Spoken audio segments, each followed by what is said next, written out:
as much as I didn't like our start, I liked our fight back.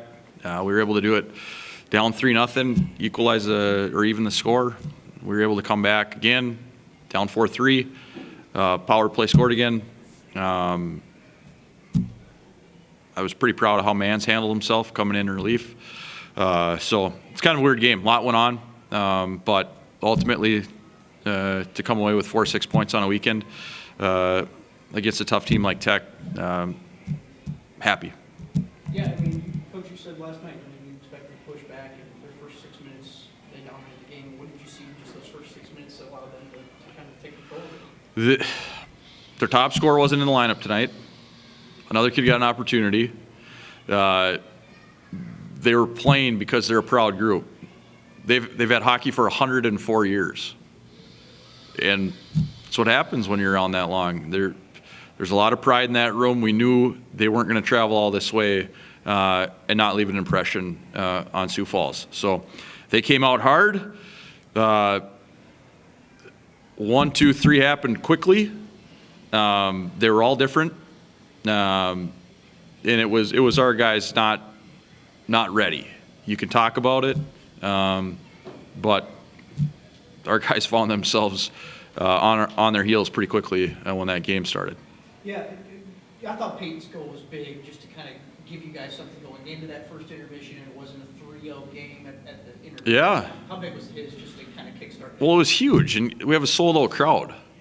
And I mean, I don't even know if the fans knew how close that game was from going mega sideways. So he got us started, kind of settled things in a little bit. And once he scored, I knew we were going to have I knew we were going to right the ship.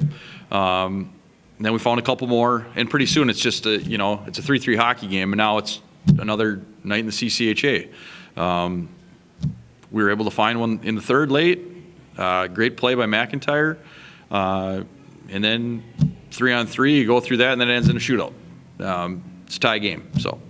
Yeah, how about Colton's goal too coming out? You start the second period, and yeah. It seemed like a great shot too, just kind of deep corner of the net. I mean, yeah, our power play was 4 for 8 total. We'll take that anyway. Yeah, and you had a couple penalties you killed off, and then Brett Meerman gets one too. I thought the second period fell your guys' way, and then you give up the goal to Chase Baylor. How do you just evaluate the second period? 18 shots, and even shots in each period. Didn't love the 4-on-4. Okay, I'm not a big fan of the net front. It doesn't. I mean, our guys are competitors, but when you go down 4-on-4, it's not something you practice a ton, right? And your lines get shuffled. You're playing. Top players. We had 2 back-to-back penalty kills, so it really drains energy from those guys that are utilized on the special teams.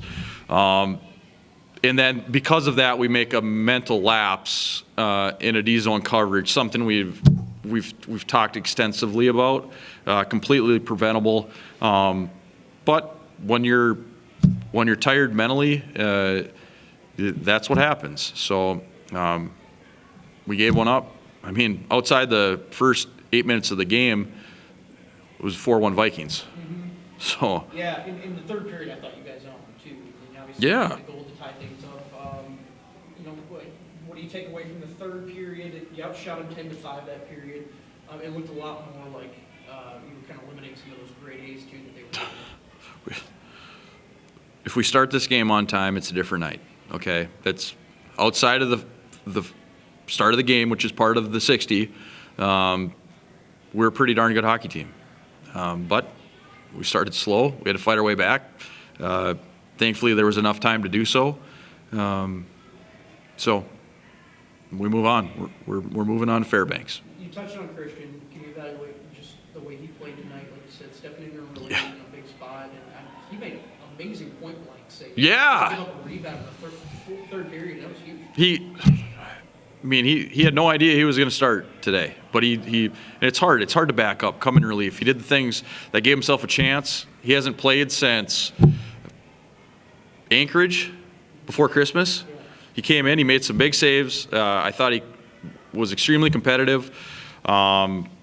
he gave us a chance, our guys a chance to climb back into it.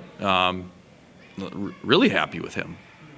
Yeah, what do you take away from this weekend, Coach? 9-5-2 in the conference. It's your last league series. You're going to get one more here to close out the regular season, but you know that's a good Tech team. And, Yep. Feel like kind of what you expected. And It's good to see him. I mean, now we know. Now we've seen everybody. We're going to see another CCHA opponent here in 3 weeks' time. This league's a hard league. I mean, it's our second tour of duty. We've been everywhere once. Everyone's been to us once. I think our guys have held their own. Proud of our group. Feel like we're in a great league. Really competitive, highly competitive, entertaining for the fans. Yeah, we're excited for the future. how about the crowd? Sold out crowd. Yeah. What do you think about the crowd? It's good. I mean, just to look around and see so many people in the seats, and I love the element too. I love that Tech traveled like they did. Probably a little new for the Augie contingent students. I think our students were killing them with kindness at times. They'll learn to fight back.